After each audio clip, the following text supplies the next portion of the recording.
of a one-world government under a supreme God-man who oversees and directs a new era of the birth of a new human super race. In fact, I would offer the idea that Hitler was but a crude dress rehearsal for the rise of the Antichrist. Referring to the underlying threat of the New Age movement, Dave Hunt, in his book, America the Sorcerer's New Apprentice, states, "Are we in any real danger? Something of great significance is occurring, and it must be taken seriously. The last revival of occultism played into Adolf Hitler's hands, and the eventual victims numbered in the millions. One can only wonder where the current and far more pervasive renaissance of such occultism will lead." End quote. Now, all of this may sound a little far out, but personally I don't think so in the least, especially given the fact that a neo-Holocaust has been happening and continues to happen on modern-day American soil. There are murder mills operating in our country almost every day of the year, and have been doing so for over 15 years. These murder mills are conveniently called abortion clinics that have killed over 25 million unborn children at a rate of 1.5 million per year. Think of it, 25 million innocents murdered. This is over 4 times the number of Jews killed during Hitler's Holocaust. The fact that a neo-Holocaust has been legalized, justified by humanistic thought, and sanitized and sterilized, that is happening in our midst today is nothing less than stunning.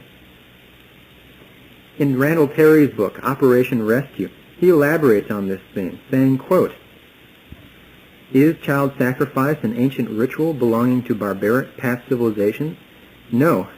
Child sacrifice is practiced every day in hospitals, clinics, and doctors' offices all across America. Because the tiny victims are concealed within the wombs of their mothers, people never hear their silent screams and rarely see their brutalized remains. But you can be sure that the powers of darkness hear and see with pleasure. Satan receives the blood of these little ones as human sacrifice, and he is not going to give up this stronghold and demonic altar without a fight." End quote. This abortion abomination clearly shows that other forms of Holocaust are very possible and real.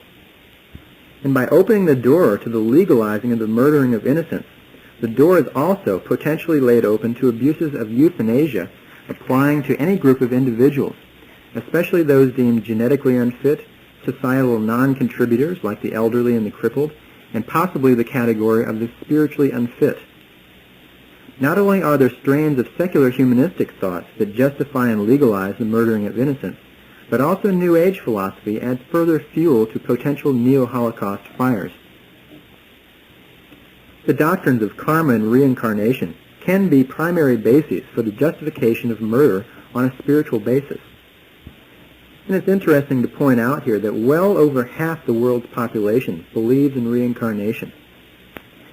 Now, part of the rationale goes like this in the New Age. They say that since the soul is immortal and endlessly reincarnates, then there is no real death. There's a startling conclusion that death is an illusion. Furthermore, the law of karma, the law of impersonal cause and effect, states that anything and everything that happens in a person's life is a result of their karma.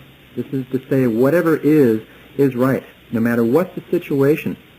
No matter if there's an abortion, a murder, child abuse, no matter what is happening in a person's life, that is, according to this doctrine, correct and right for that person. This leads to the frightening conclusion that, in truth, there are no victims. Quite logically, the conclusion is drawn from reincarnation and karma, that is, that death is an illusion and there are no victims, creates a potentially lethal philosophical combination that can be used to justify any or all sorts of killing, from abortion to severe abuses of euthanasia to outright murder. Ramtha, one of the most famous demon spirits being channeled today, claims that under certain circumstances, murder is justifiable and karmically beneficial.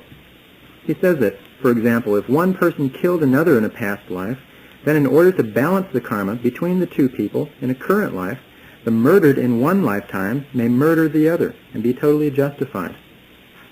Also, abortion is widely practiced in the New Age under many justifications.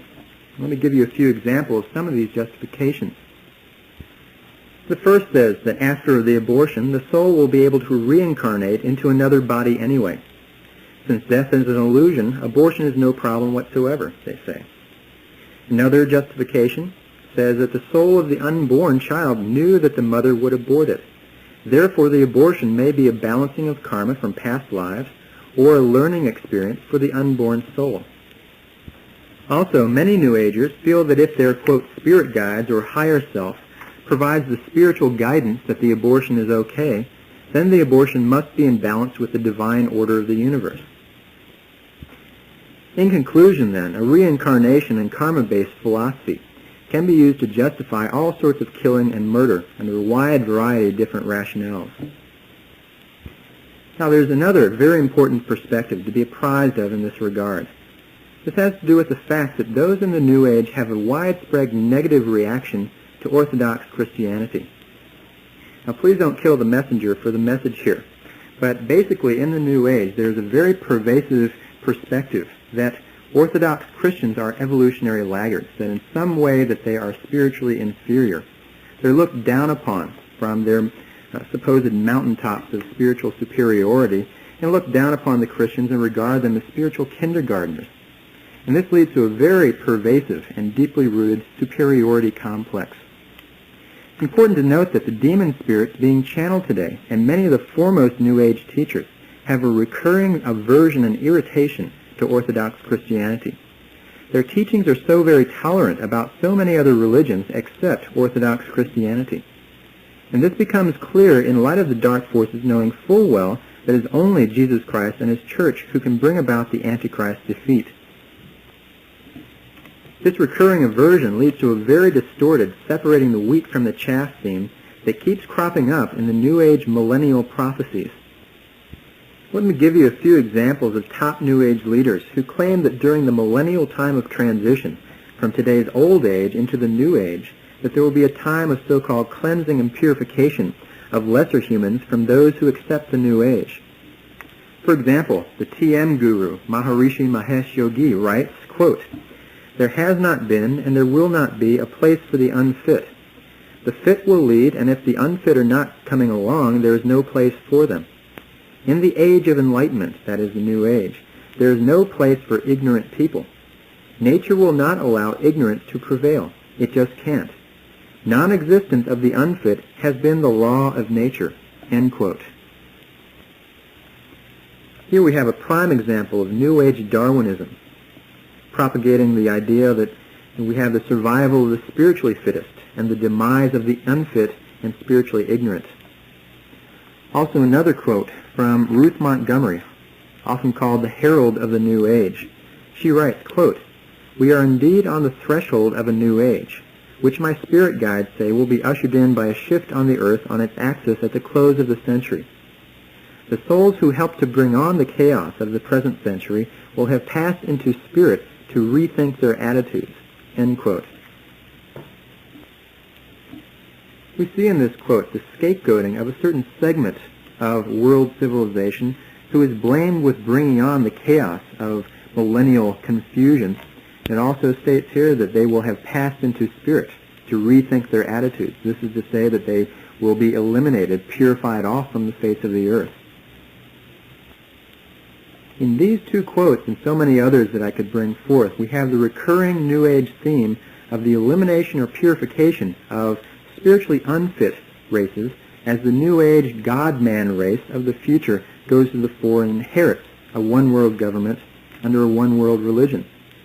The $64,000 question here is, if this happens, by whose definition would be the spiritually fit versus the unfit? If the Antichrist is in power at the time, then it would be by his definition. Christian leader John Ankerberg, in his book The Facts on the New Age Movement, notes this underlying dark side of the New Age. He writes, "A thorough reading of New Age literature will show that some New Agers sanction the persecution of Christians. They do so on the basis of the need to remove those who may refuse to accept or attempt to prevent a spiritual uniting of humanity. This is one of the darker aspects of the New Age. This is the rub. The New Age of love and harmony may have to be repressive for a time to usher in their version of peace on earth." End quote. Furthermore, Christian author Tex Mars, in his book Dark Secrets of the New Age, takes this